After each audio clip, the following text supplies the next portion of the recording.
My mother-in-law threw my gift into the trash before anyone even opened it. "We don't need your charity," she said, loud enough for all 20 family members to hear. Her daughters laughed.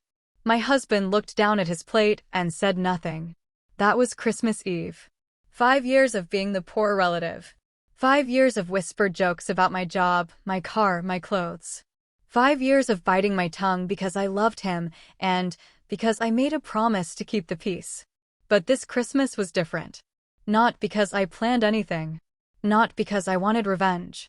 But because before dessert was served, a lawyer knocked on the door with a document that would change everything.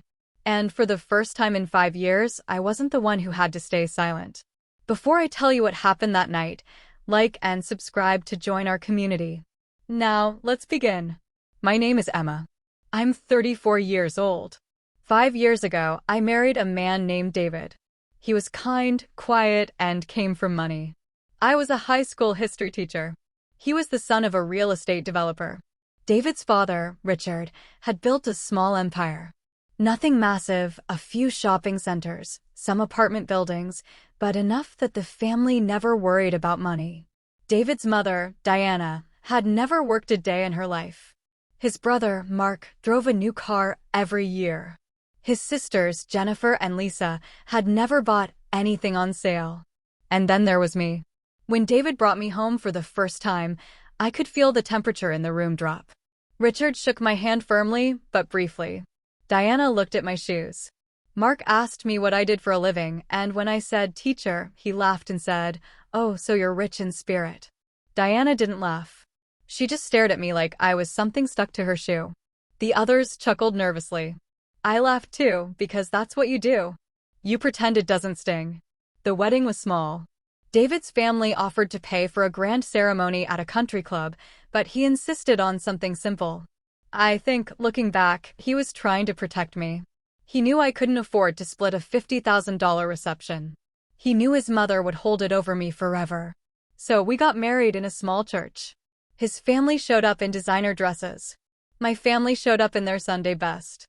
And during the reception, Diana pulled me aside and said, "You're lucky my son loves you." Most women in his position would have married someone more established. I didn't say anything. I just smiled and thanked her for coming. That first Christmas, I bought Diana a cashmere scarf from a store I had saved up for 3 months to afford. She opened it, looked at the label, and said, "Oh, this is nice for a department store." Then she set it aside and never wore it again. Mark gave Richard a set of golf clubs worth $2,000. Richard hugged him. Diana beamed. I learned quickly what my gifts were worth in that house. The second year, I bought everyone homemade cookies that David and I baked together. Diana took one bite and said, "These are interesting." She threw the rest in the trash when she thought I wasn't looking. Mark laughed and said, "Emma, next year, just give us cash. We'll pretend it's more than $20. Everyone laughed. Even David smiled nervously, like he didn't know whether to defend me or disappear. I stopped trying after that. Not because I didn't care, but because I realized nothing I gave would ever be enough. They didn't see me as family. They saw me as the woman their son married by mistake. The jokes got crueler over time. "How's the teacher's salary, Emma?" "Still buying ramen." "Emma, do you want me to Venmo you gas money?" "Emma, when are you going to get a real job?" David would squeeze my hand under the table, but he never spoke up. He loved his mother. He didn't want to cause drama. And I didn't want to be the wife who made him choose. So I took it. Every Christmas. Every birthday. Every family dinner. I smiled, I nodded, and I told myself that David was worth it. Then Richard got sick. Richard was diagnosed with pancreatic cancer in the spring. The family gathered at the hospital, crying, hugging, making promises they'd never keep. Mark immediately started asking about the business. Jennifer and Lisa started researching inheritance taxes. I sat in the corner. I held David's hand. And I didn't ask for anything. That summer, Richard started asking to see me alone. At first, I thought he was going to warn me away from the family money. Tell me not to expect anything. Prepare me for being written out of the will. Instead, he apologized. "I was wrong about you," he said one afternoon. We were sitting in his study. He was thinner than I'd ever seen him. His voice was soft. Diana was wrong about you. I spent years letting her treat you like an outsider. But you know what I realized? I shook my head. You're the only one who never asked me for anything. Mark wants my company. Diana wants my house. The girls want my cash. But you? You just want my son. And you've made him happier than any of them ever have. I didn't know what to say. So I just sat there. A week later, he asked me to come with him to see his lawyer. He told me he was making a change to his will. He told me not to tell anyone, not even David. He said it would be my Christmas gift from him. I tried to talk him out of it. I told him it would cause chaos. He just smiled, the first real smile I'd seen from him in years, and said, "Good. Diana needs a little chaos." I didn't know what he changed. I didn't ask. I just signed a paper as a witness and promised to keep the secret. Richard died in October. The funeral was beautiful. Mark gave a speech about what a great businessman his father was. Diana cried into a handkerchief. And I stood in the back, holding David, saying nothing. The reading of the will was scheduled for December 23rd, the day before Christmas Eve. December 24th, Christmas Eve. The family gathered at Diana's house, a sprawling colonial with a fireplace the size of my first apartment. 20 people. Champagne. Roasted ham. Crystal glasses. I brought a gift. A small box. Inside was a fountain pen I had bought at an antique shop. It wasn't expensive. It wasn't flashy. But it was beautiful. Solid brass. Engraved with a floral pattern. I thought Diana might like it for her desk. I was wrong.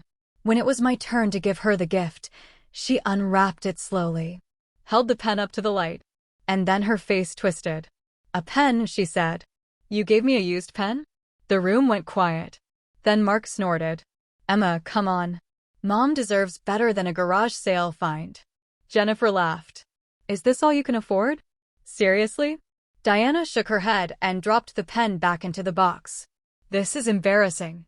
We don't need your charity." She stood up, walked to the kitchen, and threw the box in the trash can. Right there. In front of everyone. David looked at me with wide eyes. He started to say something. "Emma, I'm sorry," but I just shook my head and smiled. "It's fine," I said. "It's just a pen." And I meant it. Because I knew what they didn't. The will had already been read. The lawyer was on his way. And in less than 20 minutes, nobody in that room would be laughing at me ever again. Dessert was being served. Pecan pie. Whipped cream. Coffee. The laughter had moved on to other targets, Mark's ex-wife, Jennifer's terrible cooking. I was forgotten, which was exactly where I wanted to be. Then the doorbell rang. Diana wiped her hands and walked to the door. The rest of the family kept talking, but I watched. I saw her open the door. I saw her expression change from annoyance to confusion. Standing in the doorway was a man in a dark suit. He held a leather briefcase and a sealed envelope. "Diana Reynolds?" he asked. "Yes. I'm Harold Finch, from Morrison and Associates. Your husband's attorney. I need to speak with the family. Now." The room went silent. Diana led him to the living room. Mark stood up. Jennifer put down her fork. David grabbed my hand under the table, not to comfort me, but because he was scared. Harold opened the envelope and pulled out a document. "I'm here to execute a codicil to Richard Reynolds's last will and testament." It was signed in August, witnessed by 2 parties, and notarized. "What codicil?" Mark demanded. There was panic in his voice. Harold looked around the room.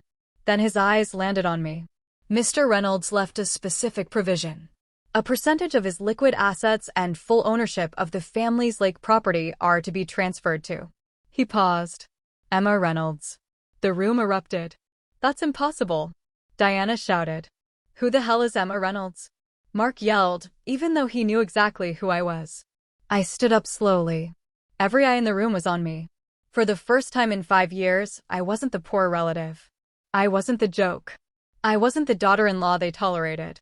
David was staring at me with his mouth open. "Emma, you knew?" I nodded. "Your father asked me to keep it secret. He wanted to see what they would do. And now, they've shown him." Diana was crying. Mark was yelling at Harold. Jennifer was on her phone, probably calling her own lawyer. I walked to the trash can. I pulled out the fountain pen. I wiped it off and held it up. "This pen cost me $40 at an antique shop," I said. "It's not expensive. It's not flashy. But it was my money and it was my choice." And your husband, David's father, understood that kindness matters more than cost. The room was completely silent. I looked at Diana. "You threw my gift in the trash. And now you've learned that the woman you mocked is the one your husband trusted most." I didn't yell. I didn't gloat. I just told the truth. And the truth, I realized, was sharper than any insult she had ever thrown at me. David and I left that night. We didn't stay for pecan pie. We didn't stay for apologies. There were none anyway. Mark was still screaming at the lawyer. Diana was sobbing in the kitchen. Jennifer was making calls. We walked to our car, hand in hand, and drove home in silence. The lake property is ours now. A small cabin where Richard used to take David when he was a boy. We spent New Year's Eve there, just the two of us, watching the fire and drinking cheap wine. I never told David about his father's apology. I think he knows somehow. He looks at me differently now. Not because of the money, but because he finally understands why his father chose me. Richard saw something in me that the rest of the family couldn't. Not wealth. Not status. Just a quiet, stubborn love for his son. And in the end, that was worth more than everything they ever fought over. If you enjoyed this story, subscribe and hit the bell. We post new videos every week. And remember, the next time someone mocks your gift, stay silent. You never know who might be watching. Thank you for listening.